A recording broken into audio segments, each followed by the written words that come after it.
여러분 안녕하십니까? EBS 초대석 정관용입니다. 현대인이 가장 무서워하는 질병 바로 암이죠. 우리나라 국민 3명 가운데 1명은 암이나 암과 관련된 합병증으로 목숨을 잃는다. 정말 우리 생활 깊숙이 암이 들어와 있다는 증거입니다. 오늘 초대석에서는요, 30년 동안 수만 명의 암 환자를 치료해 오신 암 전문가 한 분을 초대했습니다. 대한암협회 집행이사를 맡고 계신 이병욱 이사, 어서 오십시오. 네, 반갑습니다. 네.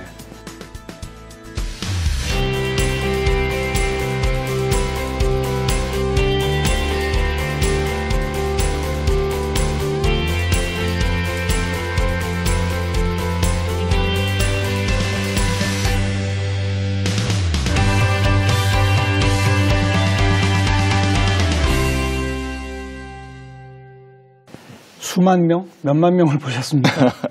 해보지는 않았지만 이렇게 많이 본 것 같습니다. 특별히 또 암 가운데서도 어느 쪽 뭐 이런 게 있지 않습니까? 저는 위암이 전공이었습니다. 그리고 이제 복강경 내시경 수술을 전공했고요. 네. 네네. 뭐 특별한 계기가 있나요? 다른 질병보다 암만 전문적으로 이렇게 보시게 된?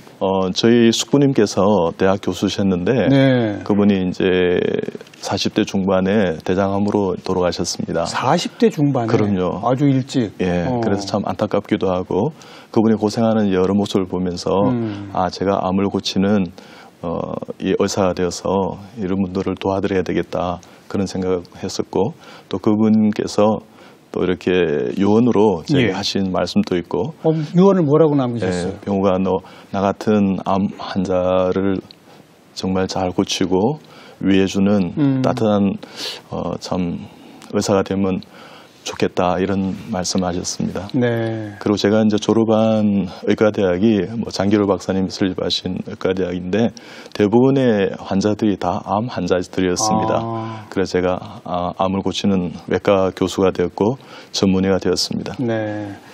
우리나라 암 발병률이 계속 높아지고 있는 추세입니까? 그렇죠. 네네 그렇습니다.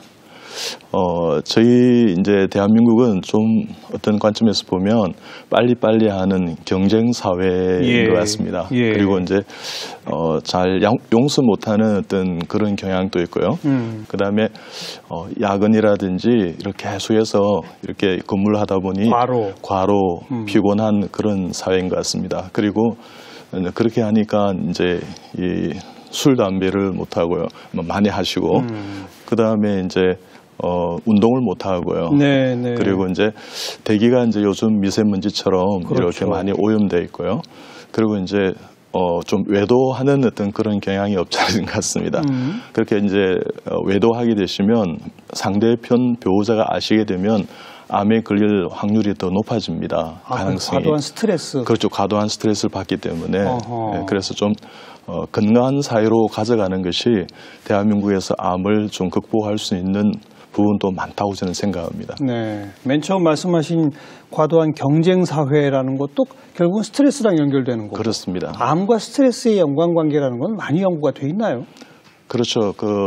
우리가 세계보건기구에서 스트레스, 그다음에 술, 담배, 이런 미세먼지 이런 것은 제1고위험군으로 이렇게 이야기를 합니다. 그래서 우리가 암과 면역은 이렇게 상관관계가 있습니다. 면역이 떨어지면 이렇게 위험수에서 올라옵니다. 그래서 스트레스가 되면 우리 면역이 교란이 일어나고 떨어지게 되거든요. 그렇기 때문에 암을 일으킬 수 있는 가능성이 많아지는 것이죠. 어떤 분은 그렇게 얘기하더라고요. 원래 사람의 몸 안에 암세포라는 게 원래 있다. 그렇죠. 근데 그게 건강할 때, 젊고 건강할 때는 그냥 가만히 있다가 이게 나이가 들고 체력이 약해지고 스트레스가 심해지고 그러면 면역이 떨어지면 그렇죠. 그 원래 있던 암세포가 그게 자꾸 움직이는 거다. 그렇죠. 변형이 되는 거죠. 맞습니까? 그게? 네. 우리 몸의 세포가 한 70조, 어떤 사람은 한 100조가 있다 그럽니다. 그럴 때 우리 몸에서 매일 이렇게 스트레스가 되고 이 발암 물질에 노출되고 이렇게 하면 암 세포가 한 5,000개에서 10,000개가 생긴다 이렇게 이야기합니다. 그러니까 우리 몸에 사실 많은 사람들이 예비 암 환자가 될 가능성을 가지고 있는 거죠. 그런데 어떤 사람은 이제 암에 이제 진단을 받고 그렇지 못한 사람은 이제 모르고 살아가기도 하고 또 건강하게 살아가는 겁니다. 참, 암 가운데서도 또 특별히 어떤 암은 많이 위험하고 뭐 어떤 암은 좀 덜 위험하고 그런 거 있잖아요. 네, 그 이유는 뭐라고 봐야 됩니까? 이제 뭐 통계에 의한 어떤 우리 의학적인 접근일 수 있는데요. 이제 늦게 발견되느냐, 조기에 발견되느냐, 그다음에 수술이나 어떤 약물 치료에 잘 반응을 하느냐에 따른 그 결과에서 좀 차이가 나는 것이라 생각합니다. 갑상선 암이나 이 전립선 암 같은 경우에는 또 일종의 유방암은 예후가 좋습니다. 그렇지만 췌장암 같은 경우에는 발견되면 상당히 진행된 경우가 많습니다. 발견 자체가 어렵군요. 그렇죠. 후복막에 이렇게 위치하는 어떤 장기고 기타 등등 그 부위에 있는 뭐 예를 들면 그 십이장암이라든지 담도의 암이라든지 췌장 두부암, 또 엠피로파터 캔서 이런 것은 상당히 예후가 안 좋은 어떤 암일 수도 있습니다. 그 요즘 뭐 의학 기술도 굉장히 발전해서 그렇죠. 뭐 CT, MRI 무슨 뭐 또 피를 가지고 검사할 수 있는 각종 진단 키트 이런 것들이 막 개발되고 있는데 그냥 어떻게 한번 탁 해서 온몸의 암을 한 번에 탁 찾아내는 이런 거 안 됩니까? 네, 언젠가는 뭐 그럴 때가 오겠지만 사실 암은 어떤 관점에서 보면 뭐 이렇게 그 전신성 질환이라고 할 수 있어요. 국소 질환이 아니라. 그리고 또 다른 관점에서는 면역 질환일 수 있고요. 또 다른 관점에서는 육체적 질환, 시민성 질환이라고 할 수 있습니다. 그런데 중요한 것 하나는 암은 또 다른 관점에서 보면 유전자 레벨의 질환입니다. 유전자. 예, 그러니까 0.1cm 이하가 된다 그러면 CT나 PET-CT를 찍는다 하더라도 안 나타날 수가 있다는 것입니다. 그렇기 때문에 아까 말씀하신 그런 키트나 그런 어떤 영상을 통해서 딱 발견되면 안 됩니까? 그 발견되는 것도 있지만 그러지 않는 수도 있다는 것입니다. 네. 방금 유전자 말씀하셔서 그런데 유전력도 중요하죠. 그럼요. 암을 가지고 있는 그 환경을 가진 그 이렇게 가족력이 있는 것입니다. 그러니까요. 예를 들면 어머니가 유방암이고 또 자매가 형제간에 이렇게 유방암이다 그러면 그 다른 자매는 유방암 걸릴 확률이 3배 내지 5배로 증가하는 것입니다.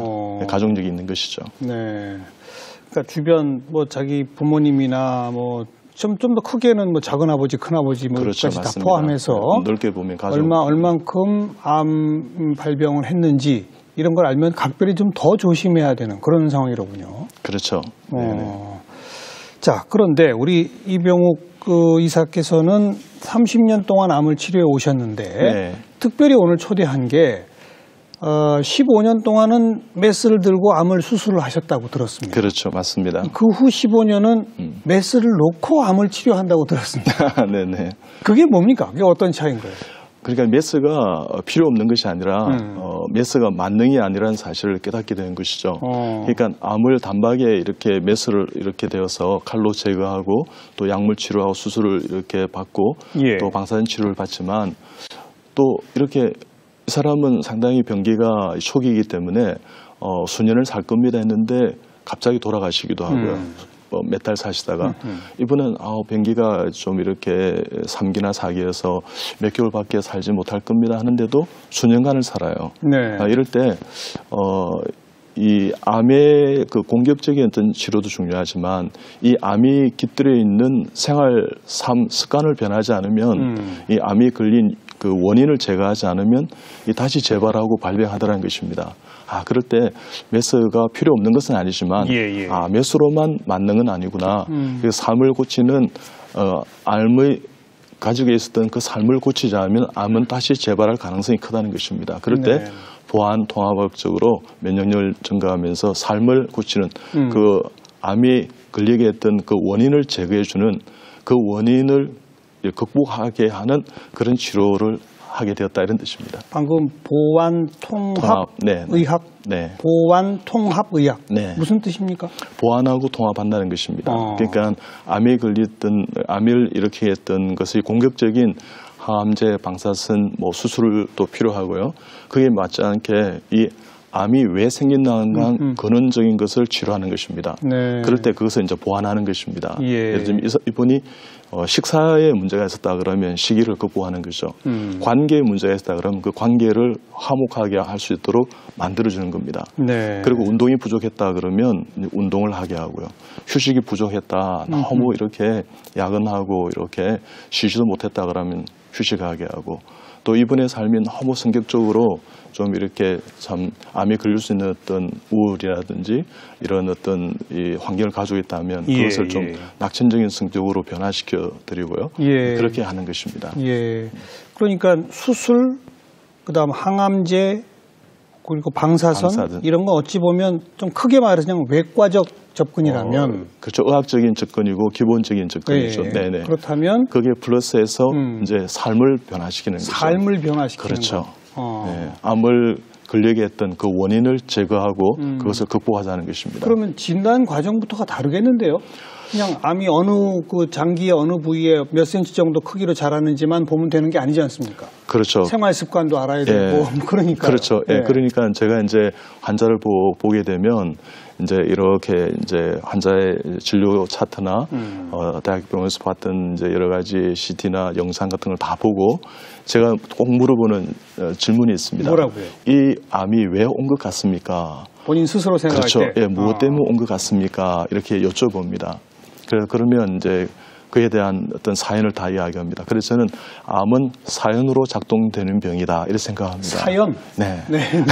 예를 들면 뭐 실패했다든지 뭐 이렇게 부도가 났다든지 또 뭐 소송이 전개됐다든지 또 부인과 이렇게 사별을 내지는 이혼을 했다든지 뭐 자녀가 상당히 이렇게 부모를 괴롭혔다든지 뭐 여러 가지 원수를 맺었다 이런 여러 가지 사연이 다 있습니다.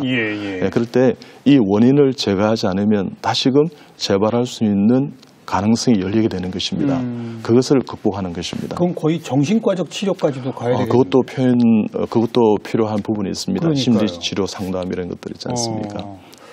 평소 그리고 암을 손님처럼 대하라 이런 그렇죠. 말씀으로 유명하신 분이잖아요. 네. 암을 어떻게 손님처럼 대합니까? 암을 이렇게 우리가 치료하는 과정에 있어서요. 친구는 집에 들어오시게 되면 이렇게 좀 길게 있을 수 있습니다. 근데 손님은 들어오시면 그 손님 암을 몽둥이를 들고 나가서 이렇게 제압을 하려고 하지 말고 그건 도둑이나 그렇게 그렇죠. 하죠. 도둑같이 그러지 말고 손님처럼 잘 대우해 주는 겁니다. 달래는 겁니다. 그 암세포를 달래고 사랑하고 그렇게 해서 손님처럼 나가도록 그래서 정신적인 암을 극복해야만이 육체적인 암을 극복할 수 있습니다. 네. 정신적 암 그리고 육체적 암. 정신적 암은 내가 암에 걸렸어? 이거 하루빨리 없애버려야 되는데 도둑놈이 내 몸에 침입했구나. 네. 이 생각을 바꿔라 이겁니까? 그렇죠. 그러니까 암이라는 글자에 보면 입구자가 3개고 매산자가 있습니다. 맞아요. 평소에 잘못 사용한 입이 산처럼 많이 생길 수 있는 질환병이 암이라는 것입니다. 첫째 입은 먹는 입입니다. 과음, 과식, 폭음, 폭식, 뭐 술, 담배, 너무 탄 거, 매운 거, 절인 거, 신 거, 짠 거요. 그래서 그런 것을 이제 식이요법으로 이렇게 극복을 하고요. 두 번째 정신적인 암이라는 것은 과욕하는 거예요. 그 다음에 정말 사랑하지 않고 용서하지 않고 하는 어떤 그런 마음의 어떤 불편함, 관계에서 어떤 스트레스 이런 것들을 이제 극복해야 되는 것이죠. 그다음에 이제 항상 기뻐하라, 뭐 심할 기도와 범사에 감사하라 이런 어떤 감사와 기쁨이 없는 그런 생활들. 그래서 매 순간순간마다 이런 것들을 암을 일으키는 어떤 원인이라 그러면 그것을 극복할 수 있는 모든 구조를 만드는 것이 암을 잘 극복할 수 있는 이 삶으로 바꾸고 연결되는 것입니다. 네, 말은 쉽죠. 말은 쉽죠. 그 무서운 암이 나한테 왔다. 그러면 다 불안해하고 초조해하고 걱정되고 그건 인지상정 아니겠습니까? 그렇죠. 처음에는 잘 받아들이지도 않는다면서요. 이게 그렇죠. 왜 나한테 왜 암이 왔나 막 이러면서. 그렇죠. 부정하다가 분노하다가 우울해지고 또 타협하다가 수용을 하는데요. 그러니까요. 이런 과정을 있어서 빨리 수용해서 긍정적인 마음을 가지고요. 그 다음에 이제 이해하고 또 이렇게 잘 극복해내겠다는 어떤 용기를 가지고요. 뭐 이런 마음으로 사랑하고 용서하는 마음으로 암을 이렇게 나아가는데 암이 심각하긴 합니다. 죽음이 전제되기 때문에. 그렇지만 신중하게만 생각하면 암을 치료하는 데 있어서 왕도는 없지만 정석은 있다고 생각합니다. 그 정석대로 한 걸음 한 걸음 그 좁은 길을 걸어가다 보면 완치라는 또 회복이라는 좋은 때를 만나리라 생각합니다. 뭐 지난 15년 동안 수만 명 환자분들한테 그런 코치를 하셨을 거 아니에요. 그렇습니다. 환자들이 다 반응이 제각각일 거 아니겠습니까? 네. 그걸 조금 사례를 들어서 설명해 주시면 이해가 쉬울 것 같은데요. 네. 말기암 환자이기 때문에 수술이 불가능하다 해서 저를 찾아왔고 항암제를 하는 기간 중에 이 항암제가 여러 가지 이제 한 5-6분 항암제를 바꾸는 과정에서 이제 항암제도 할 수 없다 이렇게 해서 저희 병원 오시게 됐죠. 수술도 못 하고 그렇죠. 항암제도 이제 답보 상태하고 안 된다. 이게 워낙 부작용도 많고 하니까 그렇죠. 안 되더라. 네. 그럼 뭐 거의 가망이 없는 그래서 건데. 이제 한 2-3개월 만에 이제 돌아가실 것이다 이렇게 했었습니다. 근데 이분이 한 9년 사셨습니다. 대개는 한 5년 지나면 완치라는 표현을 쓰는데 그러니까 암이 있으면서 암을 그냥 사랑하면서 돌보면서 그렇게 사는 거죠. 그럴 때 마음을 이렇게 회복하고 제가 이제 최초에 웃음 치료와 눈물 치료를 도입한 외과 교수인데요. 웃음과 눈물. 그렇죠. 네네. 그러면 우리 몸속에서 엔돌핀, 엔카팔린, 세로토닌, 다이돌핀 같은 신경내 전달 물질이 많이 분비가 됩니다. 많이 웃거나 울거나 하면. 그러면 이런 물질들이 우리의 NK세포, 내추럴 킬러 셀, 자연 살해세포나 B세포, T세포, 면세포를 많이 활성화시키고 만듭니다. 그래요? 그럼 하루에도 5층에 만기 생긴 암세포를 무력화시키는 것이죠. 그러니까 제가 많이 이제 웃으라 그러고 또 진심으로 진정성을 가지고 울라 그러고 이분이 실천을 하신 거죠. 그럴 때 이제 잘 드시기도 하고 그 마음이 편해지면 잘 주무시기도 하고 휴식도 취하고 용서하게 되고 이 모든 암에 걸리는 어떤 환경들을 제거해 나가니까 이분이 이제 암은 있지만 오래 살게 되는 것이죠. 웃음과 눈물 네. 그것이 뭐 어떤 세포를 활성화시키더라. 네. 그리고 그렇게 활성화된 세포들이 암을 그나마 좀 잠잠하게나 무력화시키더라. 네. 이런 건 과학적으로 다 입증됐습니까? 그럼요. 일본과 미국에서는요. 웃음 치료를 한 군과 하지 않는 군에 비교를 해보니까 웃음 치료를 받고 난 다음에 면역세포를 이렇게 활성도나 면역세포를 재어보니까 30-40% 정도 면역이 증가하더라는 것입니다. 예. 그래서 30-40%나? 네네. 네, 그래서 웃음보다 눈물이 더 좋은데 웃음이 파도면 눈물은 해일입니다. 웃음이 가랑이면 눈물은 소낙비인데 울어야 할 때 울지 않으면 결국은 다른 장기가 눈물을 흘립니다. 울어야 할 때 울지 않으면 그렇죠. 다른 장기가 눈물을 흘린다. 그렇죠. 아, 명언이시네. 네, 뭐 제가 만든 말이긴 하지만 참 좋은 말이라고 생각합니다. 그래서 우리가 진정성을 가지고 웃을 때 같이 웃고 우는 자와 같이 웃고 우는 자와 같이 울고 하는 그런 어떤 소통 이런 것이 있으면 한국 사회도 암을 많이 줄일 수 있는 그 기본과 근간을 마련하는 것이 아닌가 그런 생각이 듭니다. 웃음보다도 눈물이 훨씬 더 효과가 크더라. 네, 더 파워풀합니다. 그것 역시 과학적 입증이 다 된 겁니다. 그렇죠. 그래서 예전에 우리 그 다이애나 이펙트라고요. 다이애나 이펙트. 다이애나. 영국의 다이애나 그렇죠. 왕세자비가 죽었을 때 장례식 때 영국은 정말 참 전체가 다 이렇게 울었습니다. 그때 온 국민이 울었죠. 울었죠, 그죠. 그렇게 했을 때 평소에 이 심리 상담 치료를 받고 이렇게 하시는 분들이 이 장례식 이후에 절반으로 줄었다는 것입니다. 절반으로? 예. 허허. 그래서 도대체 이런 현상이 왜 일어났을까? 오히려 스트레스 받고 우울해지고 다이애나비는 죽어서 힘들 텐데 그럴 때 과학자들이 눈물에서 발견을 한 것입니다. 그러니까 많이 울면서 스트레스가 이렇게 제거되면서 그와 같은 과정에 있어서 이 눈물을 통해서 이분들이 마음이 이렇게 그 스트레스가 회복되고 우울한 마음이 이렇게 안정이 되니까 이 심리 상담 치료를 받으러 가는 그곳에 절반이 가지 않았다는 것입니다. 다이애나 이펙트라고 하는 용어 단어까지 만들어졌습니까? 그렇죠, 있습니다. 다이애나 이펙트, 다이애나 신드롬 이렇게. 네네. 다른 나라에는 이런 웃음 치료, 눈물 치료가 상당히 보편화되어 있나요? 미국, 일본과 미국 같은 데는 이런 것이 있고요. 저도 임상 경험을 통해서 이렇게 볼 때 병든 마음과 몸을 치료하는 것이 저는 이 효과가 있다고 생각합니다. 많이 웃고 우는 것이. 그럴 때 우리 눈물은 천연 항암제다, 자연 치료제다 할 수 있습니다. 그래서 많이 웃고 울고 할 때 우리가 심신의학이라고요. 마인드 바디 메디슨이라고 그러는데 우리의 어떤 몸만 치료하는 것이 아니라 마음도 함께 연계해서 치료하면 더 효과적이라는 것입니다. 그래서 우리 마음의 엉어리의 독소를 빼낼 수 있는 가장 좋은 것은 눈물이라는 것입니다. 네. 우리 옛날에 이제 어릴 때 막 아이들이 막 저도 그랬던 기억이 있는데요.